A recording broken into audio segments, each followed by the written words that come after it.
Здравейте, приятели, аз съм Стария Дел и заедно с Nokia Lumia 800. Вие с вашия смартфон и аз с моя. Ето го.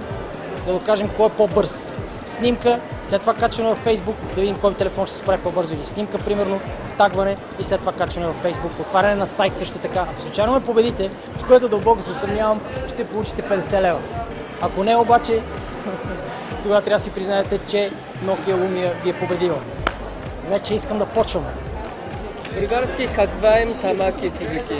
These to see which smartphone is faster. So 1, 2, 3, go! Така. Добре. Добре, ми аз вече поствам. А Тамаки още не е заснел неговото нещо. You already?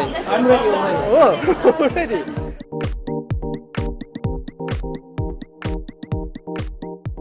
Примерно хората там тази симпатична твоя снимаме и я качваме във Facebook. Това е само добре. Никой не ми говори на мен, само някакви други тук ми говорят. Извънземните добре готови. Има напрежение да ти кажа. Не ме гледай мене, гледай си твоя телефон, там се пори. Така, 1, 2, 3, старт. Така начин. Снимаме, тагваме, пишем Иван и го пускаме по пазарната. Добре. И качвам във Facebook, скъпи мои приятели, защо така се получава, не знам. Обаче, ето вече съм готов. Добре, не е честно, защото при мен е зареден. Много си трябва да пробваме с нещо друго. Днес вече качвам приятели.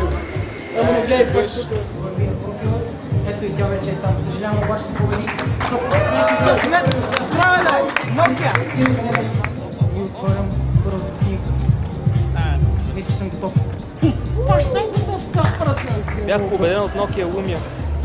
Бях победен от Nokia Lumia. Само и как да стъпи момент вижда. Бях победен от Nokia Lumia. Снимаме и ви качвам веднага. Това е идеята. Аз бях победен от Nokia Lumia. Лора Караджова беше тагната в снимката на Иляна Молева.